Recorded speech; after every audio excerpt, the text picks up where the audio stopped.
तेलंगाना के जिले कामारेड्डी में मकानात की तामीर के लिए अराजी फराहम करने का मुतालबा करते हुए सहाफ़ी एहतजाज कर रहे हैं। हल्के असम्बली यल्लारेड्डी के Congress party leader Subhash Reddy, Kamareddy BJP incharge Ramana Reddy और सीपीएम के कायदीन ने एहतजाजी सहाफ़ियों से मुलाकात करते हुए इजहार यकानियत की। सहाफ़ियों ने इस मौके पर बात करते हुए कहा कि कांग्रेस के दौरे हुकूमत में मकानात की तामीर के लिए पट्टेजात तकसीम किए गए थे, लेकिन सहाफ़ियों को अलाट की गई अराजी पर जिला कलेक्टर की इमारत तामीर की गई। इस मामले को लेकर इन्होंने एहतजाज किया। इस एहतजाज पर हुकूमत की जानिब से यह तयक़ुन दिया गया कि दूसरी जगह अराजी अलाट की जाएगी, लेकिन ये वादा अभी तक पूरा नहीं हुआ। इन्होंने सहाफियों को अराजी के पट्टेजात देने हुकूमत से मांग की है।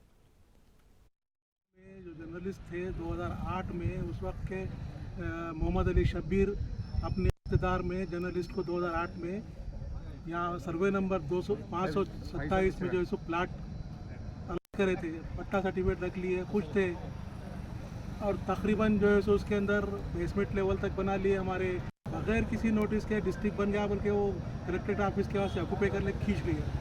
अरे वो खींचने के टाइम पे, वो जब बनाने के टाइम हम पूरे जर्नलिस्ट जाके सो वहाँ पे एहतजाज करें। इज्जत माँ जनाब पोचाराम श्रीनिवास रेड्डी साहब आके हम लोगों को तयख़ुन दिए कि भाई आप परेशान नहीं होना, हम आपको देंगे। एक बड़े आदमी है, हम भरोसा करें, और आज तक वो भरोसा ही चलता है। अब ये हालत हो गई, हम रोड पे आ गए, किराए से घरों में है।